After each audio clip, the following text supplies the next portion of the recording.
What's up mga kabayan? For today's video is maluluto tayo ng tinulang manok na may papaya at malunggay.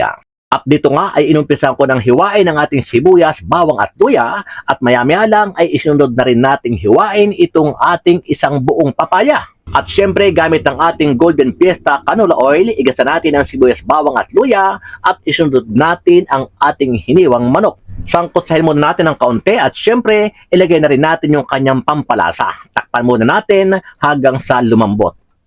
Pag malambot na, lagyan na natin ang kanyang sabaw.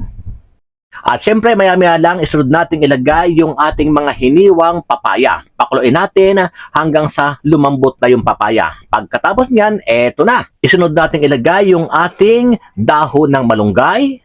Konting kulo lang at syempre maya-maya ay papatay na natin yung apoy niyan. Yun no, luto na ang ating tinulang manok at pwede tayong mag-almusal habang mainit pa ang sabaw. Okay.